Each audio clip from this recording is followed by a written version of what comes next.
Welcome, everybody, to the Cincinnati Bengals weekly show on the Gruely True Sports Network. As always, we are brought to you by betting.net. Betting.net is your best bet for finding the online sportsbook or casino that's right for you. Make sure you check them out at betting.net.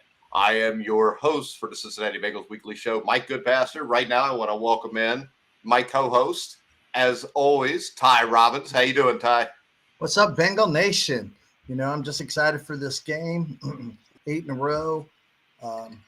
If the atmosphere is anything like it was against the Bills before that injury or the Miami game, it's going to be an incredible atmosphere. The fans are just going to be at their utmost loud and cheering on, and I can't wait for this game. I've been excited all week just to get to it.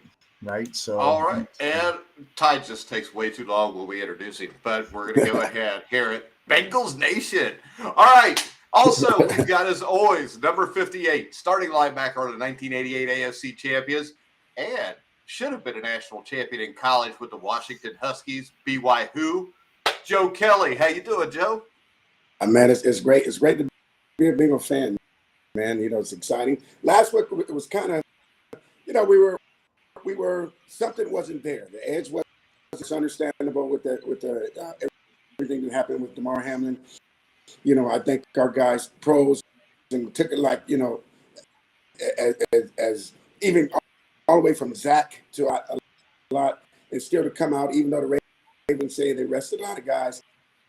I think facing the Baltimore Ravens on Sunday night. We rested some of our guys. I think they've given a bulletin board material that I'm excited about this game. Going to come out, and I still think that we have something to prove. Unfortunately, and still I still don't think everybody respects like they should, and I think those guys led by Joe Burrow. I think we're going to go out, and show football world we really are what we really stand for. All right, we got a special guest today for this Bengals Ratbirds playoff edition, and he is a man that, if you live in Cincinnati, is on TV more than Andy Griffith reruns. Help me welcome to the show, Bengal Jim. How you doing, Bengal Jim? Hey, man. Thanks for letting me be part of this today. I'm excited, man. I'm excited. I love hanging with Joe at the tailgates, having a cigar and a beer every now and then. So it's good to be on with you guys. I want to say something about what Ty said. I really, truly believe that we're getting ready to experience the most electric and the loudest football game in Cincinnati football history this Sunday night. It was on that way there Monday when that game started. I've been in 29 different NFL cities, and I have never been in a stadium that loud Monday at the beginning of that game. I got a feeling it's going to be the biggest, loudest, most electric game in Cincinnati football history, even to the point where the Bengals are expecting the fans in the stadium to break a decimal record as far as the volume in that stadium. It's going to be electric, and I can't wait for it, guys.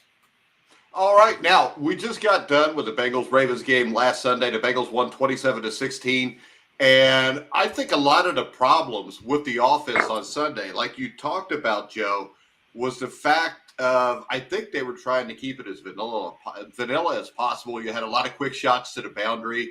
You had a lot of checkdowns, and I think the idea, arguably, is to keep it simple last Sunday will give them advantage when they roll out a more complex look in the rematch with the Ravens this week. Absolutely. It was about keeping it simple. Let's stay safe. Unfortunately, we did suffer one of our line. And, it was about, and I because the game, and you look out here, we really didn't go out and practice until that Thursday. And it was just, so you're dealing with that, the emotional accountability of what happened with DeMar, emotional accountability of what the league did to us, and say, well, hey, here now we have to. It's going to be playoff season is going to be determined by a coin flip. I think emotionally, that's where we were. Gets off offense, like you said, we're going to keep it simple. 5 yards here, quick drive passes. But at the end of the day, it's a Baltimore Ravens. Ravens they have a great defense. I don't think Lamar's going to play again, but their defense is for deal with that with their defense. But I think our offense. I am anxious to see what number one is going to do. I'm off the chart numbers from Jamar Chase because he's that type of player, and it's going to be one of those games where in the entire Bengal nation something pretty special Sunday night. Yeah, and when you look at the injuries now, Ty, I don't think it's as bad as what it could have been. Tyler Boyd got checked for concussion. Seems like he's good to go. I think T. Higgins is going to play. The loss of Alex Kappa is big, but I think one thing people are forgetting about was the Bengals in the offseason signed Max Sharping for the Houston Texans. He's a quality backup. He is better than what they had last year. Yeah, that was their insurance policy. It was great thinking ahead. He went through waivers. I think part of it had to do with maybe his contract or paying money, and the Bengals had that, and so they brought in that policy, that insurance policy. I think they were really looking at Volson because they weren't sure what he was going to do. But you got a guy coming in with Max with 14, game starts and with Houston and what he did down there, and so I feel comfortable. I would rather have the problem of focus on replacing a lineman than have to come into this game like the Ravens are, unsure of who's going to quarterback.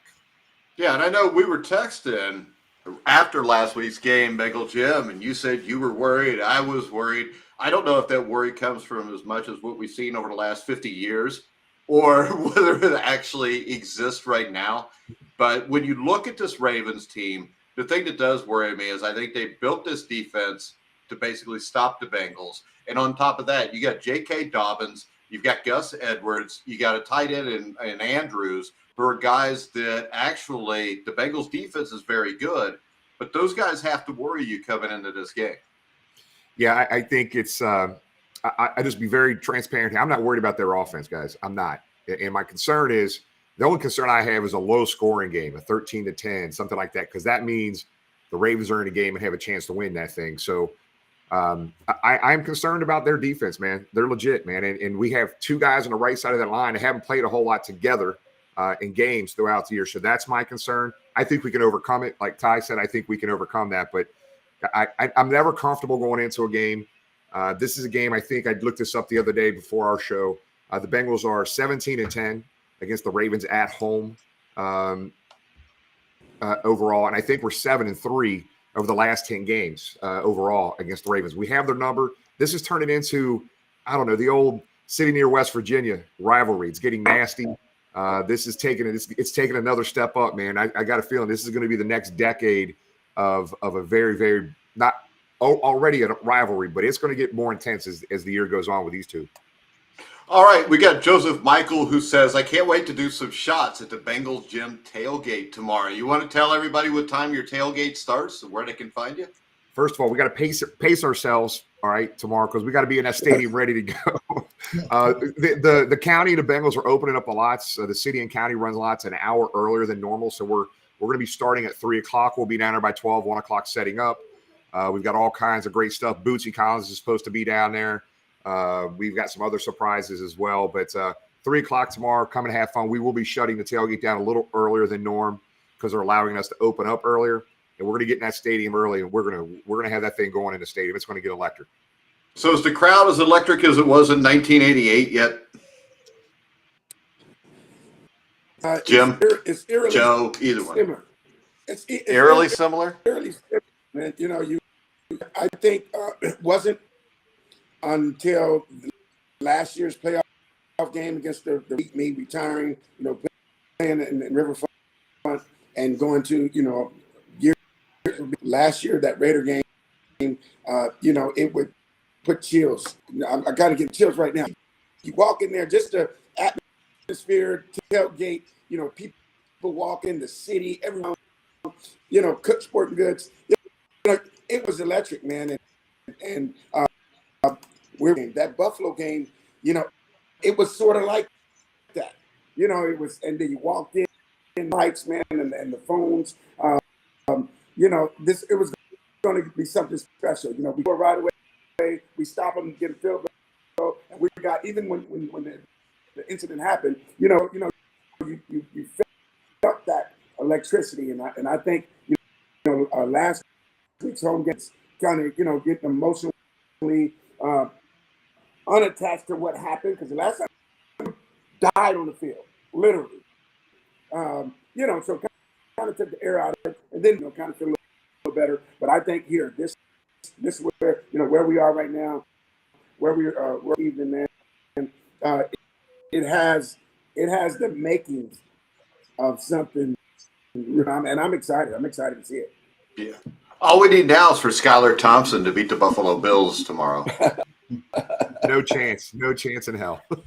Yeah, which, I mean, it's absolute, to me, bullcrap that the NFL is making the Bengals go to the Bills without at least a coin toss, which is how what they were going to do for the Ravens tie. And, I mean, it seems like you're punishing the fans. You're punishing the Bengals for the Bengals doing the right thing in the DeMar Hamlin situation, which is really sad. Yeah, a lot of fans were upset, like I was, over that. We felt it wasn't fair. But at the end of the day, you just got to move forward, But I am going to give a shout out to Joe Mixon and his celebration. Even though he knew it was going to cost him money, I felt like the players were able to express themselves and say, hey, look, man, this isn't right. I think they're going to carry that momentum and that chip on their shoulder into these this game, and hopefully the next game, on how they were treated. I feel like the national media doesn't always give them the respect or the due that they deserve. But I knew one thing: Bengal fans travel, and they're going to be in that stadium. It's going to be loud, and it's not going to be easy game for the Ravens. That's for sure. Hey, let me. This irritated the hell out of me, guys. I don't know if you heard the news. You heard Joe Mixon's fine, right? $13,000, I think. 13,000. 13,000. Yeah.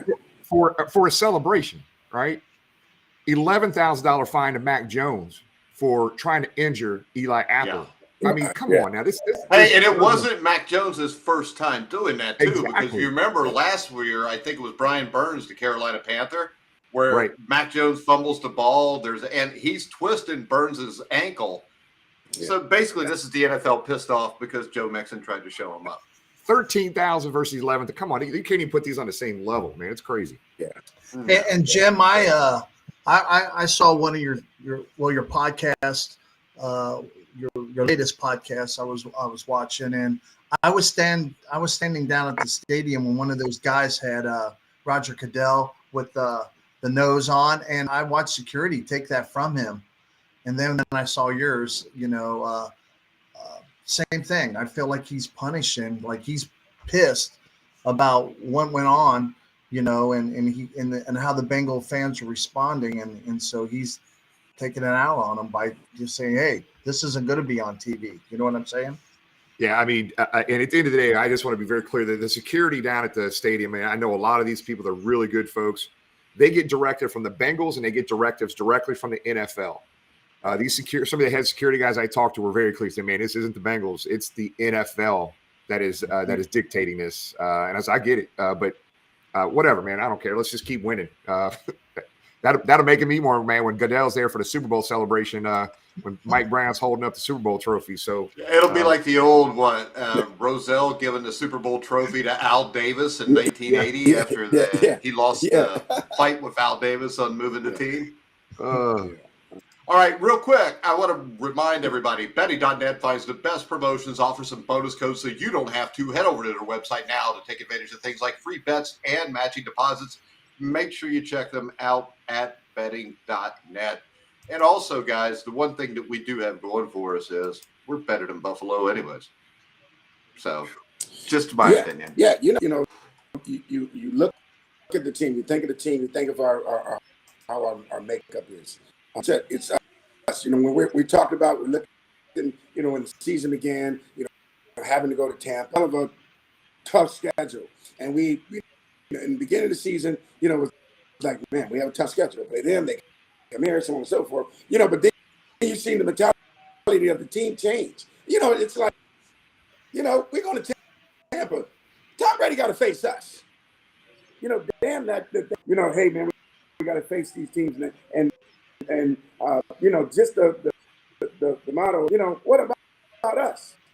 You know, so you think, and I think here this team, we're good enough that if we play well, we can play and beat anybody. I thought, you know, we were going to put 40 on the board against Buffalo. You know, we already beat King.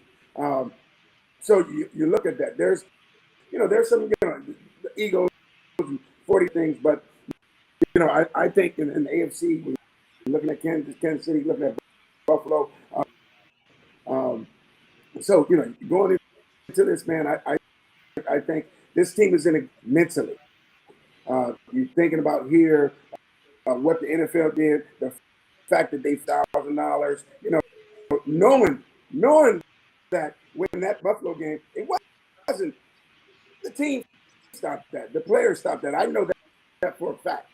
It wasn't their. You've seen those guys. You've seen Joe Burrow warming up. You've seen get the team fired up while this dude was over there getting resuscitated.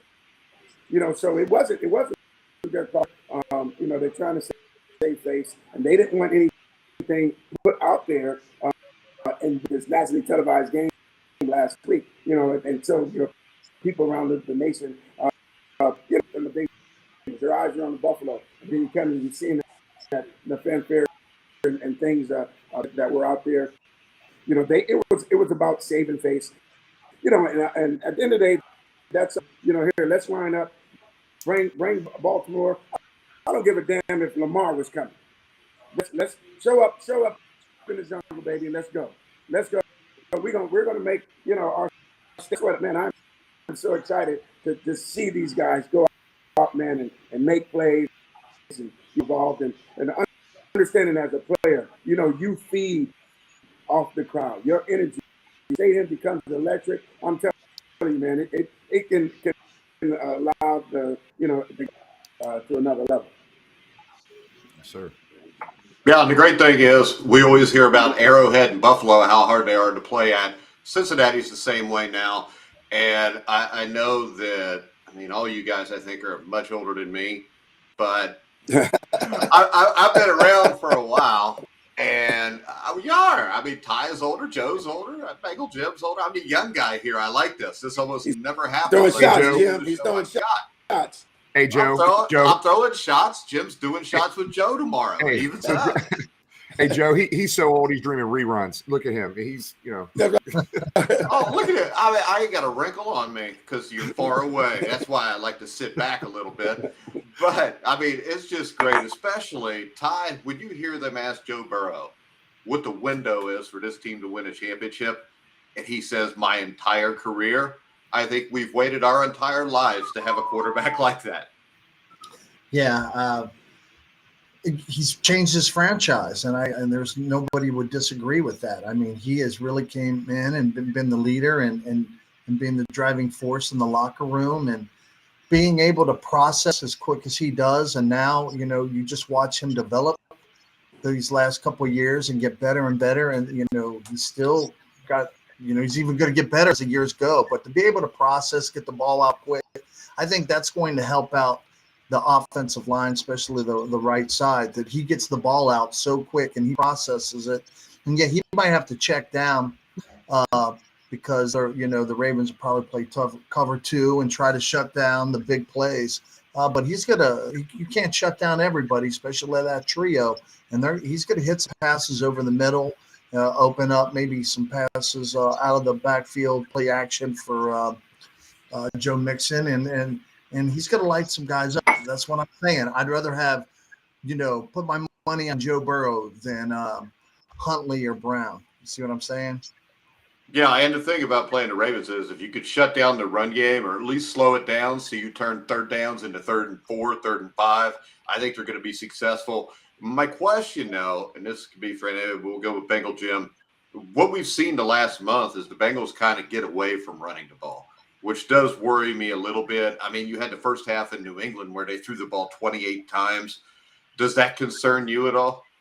Yeah, I mean, we had a stretch that I think when Joe Mixon came back, he had a hell of a game. I think he scored his 5 touchdowns.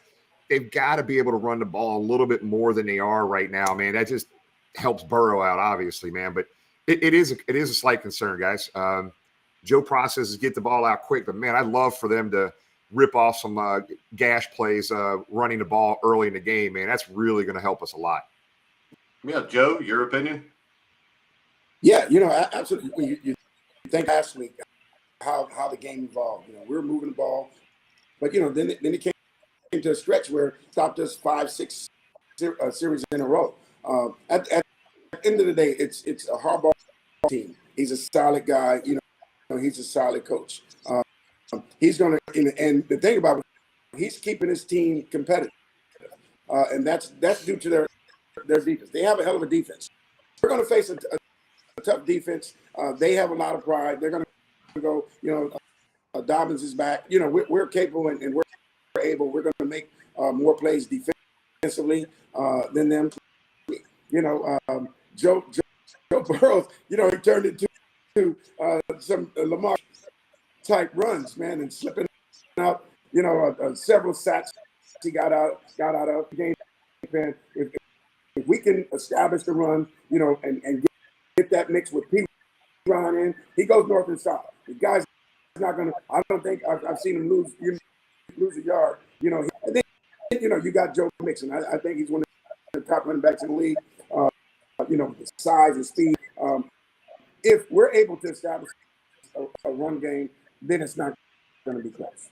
Able to establish a run game. That means they're going to come and they're going to have to start crowding the line of scrimmage. And now once with Hayden Hurst, I don't think they'll be able to stop. Yeah, and I'll tell you the other thing is when you go to Buffalo the next week, that's Buffalo's biggest weakness is being able to stop the run. If you go and if you watch that first 10 minutes, it seemed like every time Joe Mixon touched the ball when they ran it, it was a 7 or 8 yard gain. So I think running the ball, you have to be able to run the ball to win a championship. I haven't seen too many teams that could throw it. The greatest show on turf still had Marshall Faulk to hand the ball off to. So, that's right. All right. So give me a score on this game, and then we're gonna, pick on Bengal Jim for a little bit. But Ty, what's your prediction on the final score? I think it's going to be a tight game. Defenses are going to be stepping up. I think the Ravens are going to want to run the ball a lot and try to keep it close, and hopefully, they don't, the Bengals don't fall into these cheap shots and cost 15-yard penalties, and then Tucker comes in and kicks it. But I think it's going to be a close game. I'm going to say 21-14.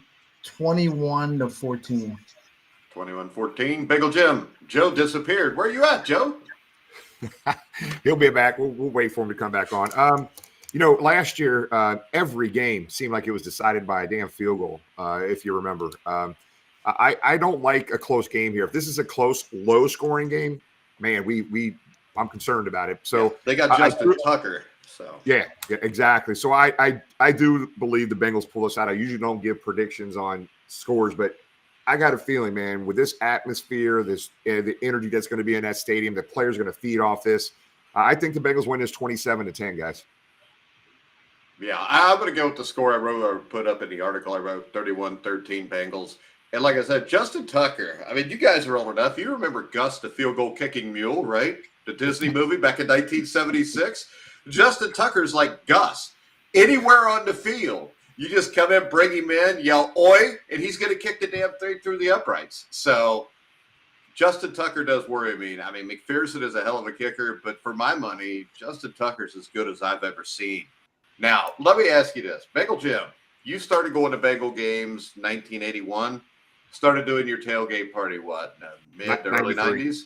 93, so in 1993, if we'd have told you 20 years later, 30 years later, that all this stuff would happen, would you have believed it?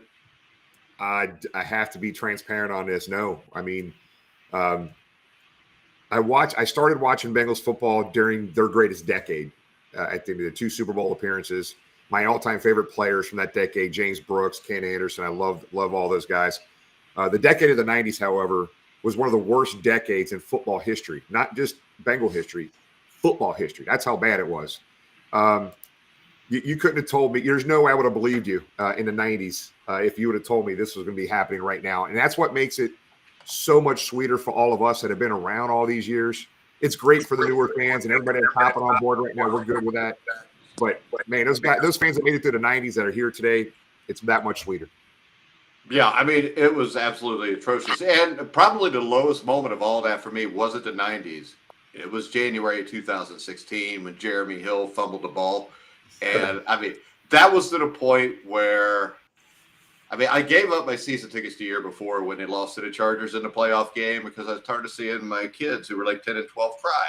And, I mean, I'm like, this is just stupid. And then we're sitting in there, and I remember, I think Perfect intercepts the pass. They're showing off. They're in the end zone.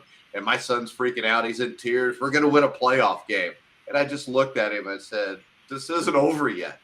And then the next thing you know, we're running the ball. It gets fumbled. They go down and score. And I can tell you the 16th season, 17th season, 18th season, 19th season were absolutely miserable for me because I basically just sat there and just figured there's no way anything good's ever going to happen.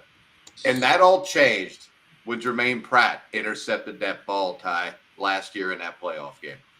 You know, as a Bengal fan, Bengal Jim can probably attest to this, and all you guys have been around. You've taken a lot of ridicule for being a Bengal fan. They're like, I'd say, Man, I want to kill the next person that says Bungles to me, by the way, and I felt like that since like 1996. So you hear this over and over, and your friend, oh, well, we're sorry. So when you start to see this, and you know, you change direction, especially when Coach Taylor got in here, and they could win a game, and you're just like, oh, this is never going to change. And then when Joe Burrow comes in and he starts making a change, and the front office starts making these incredible, you know, picks in the draft, and they get B.J. Hill and a trade, and you start to see it to come together, and you get excited. And I got, you know, I'll tell you what really warmed my heart is going away to the away games, to the playoffs, going to Tennessee, and driving down and seeing carload after carload after carload of Bengal fans. And then you're in the tailgating area, and Bengal Jim's got his set up, and the Tennessee Titans don't even, their fans usually come later. And when they got there wasn't even room for them because of all the Bengal fans. And I go, well, that's 4 hours away. Then you go to Kansas City, and I run into Joe there in Kansas City, and you see all the Bengal fans there, and you're like, wow, this is great stuff. It makes you proud to be a Bengal. And then when you finally go to the Super Bowl last year, you see the stands with orange. And just this year with I'm sitting at home, I didn't have a chance to go to Tampa, but to hear the Who Dey chant on TV, you know that this. I think we've heard it in every away game, haven't we? But especially in Tampa, it was like overwhelming. And I thought, wow, this is amazing. As a Bengal fan, you know, this is what you live for. You watch other teams do this, and other fans come in. Because I remember when we were terrible in Green Bay, it looked like a Green Bay tailgate. There were so many Green Bay fans here, and hardly any Bengal fans. Now, when you sit in that stadium and you see all the orange and black and very little of other teams, you're proud to be a Bengal fan, and you're excited about where this team's headed. I remember the early 2000s going to Bengals Steelers games. I think it was 2001 when I'm there, and there's probably like 15 to 20% Bengal fans. And the Steelers are going nuts. They've already clinched it, and we beat them that day. And, you know, we couldn't even make fun of them because they just look at us and say, oh, well, go watch us in the playoffs next week. So, I mean, I think you made a good point, man. A turning point. One of the biggest games, I would say, biggest games in Cincinnati football history wasn't a win. It was a loss, 2019 against the Miami Dolphins, 38-35. That changed this franchise right there because that was the Joe Burrow game right there. So, yeah, good stuff, man. Yeah, we could be Miami flopping around with a quarterback that gets hurt all the time. Right. Instead, we've got Joe Burrow, Joe. So everything good from here. We didn't get a pick from Joe. Joe, you got to give us a pick. I'm looking at, Baltimore is going to be tough on defense. But I'm looking now. Because like we talked about their kicker, the best kicker So you know, we uh, because Tucker's good from where we have to go out, man. You know, run the ball, Hey Joe, your play sound is real. Your sound is cutting out so bad we can't even understand you. technical difficulties. My wife is gone, so this Oh hell, your wife my left. That's why everything went to hell. Hey Joe, you know what you should have said. Your IT person's gone. Come on. right. Because every time we start the show and his wife's standing there next to him, showing him how to do stuff, it usually goes all right. As soon as she leaves, boom. I don't know what the hell happens, but Joe be touching stuff. Don't she ever tell you don't be touching stuff, Joe? Just leave it alone. You know, I'm hard headed, man. You know, it's excited the day before the game, and you know, so you know, I'm looking. We'll win this. We'll pull this thing out. I'm looking at 14 Cincinnati. Man, that'll be 4 playoff wins. That's almost as many as we've had our entire franchise history, Jim. Yeah. Hey, we're in a new era right now, and I'm excited as hell about it. Yeah, so this should last at least another 10 to 15 years. I agree. There you go. And Joe, we've been doing this show since 2015.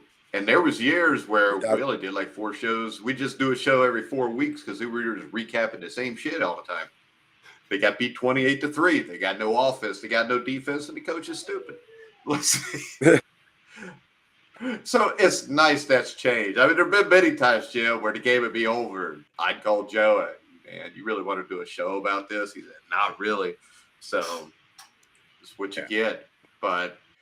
And it's always great to have Bengal Jim on, even though it's the first time he's been on. He's, promised, I think, since 1972, and just now finally made it on. About time I got on. Sorry, guys.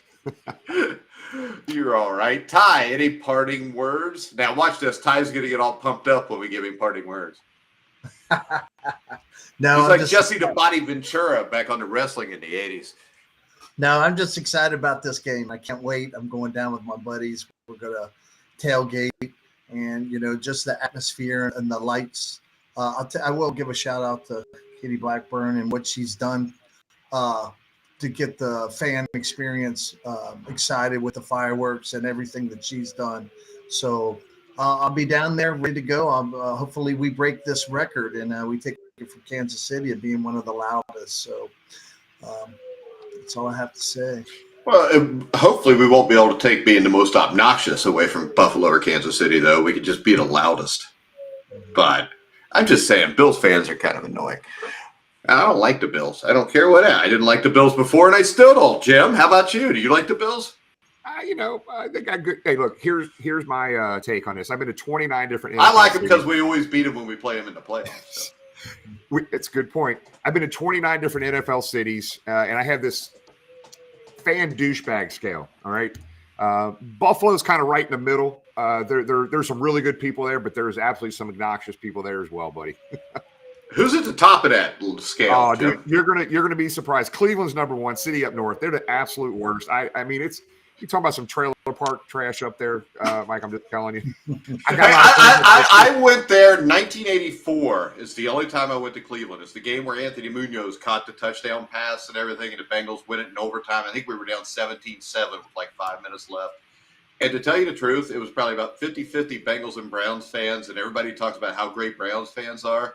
But there was probably only 40,000 people in that stadium that day. I mean, it was half empty, and I mean, it was a cesspool. I hear it's much nicer now, but hell is still hell. It's not. It's still bad up there. But what's funny, what would surprise you is one of the worst. I've been 3 different times. Jacksonville. I can't begin to tell you why, but really? That fan base to me is one of the higher percentage of just bad fans. So, wow. Until you experience, you'll understand if you ever go. I didn't know they had any fans to be bad. Yeah, true. They sold out today, though, since they've got a playoff game tonight. So there you go.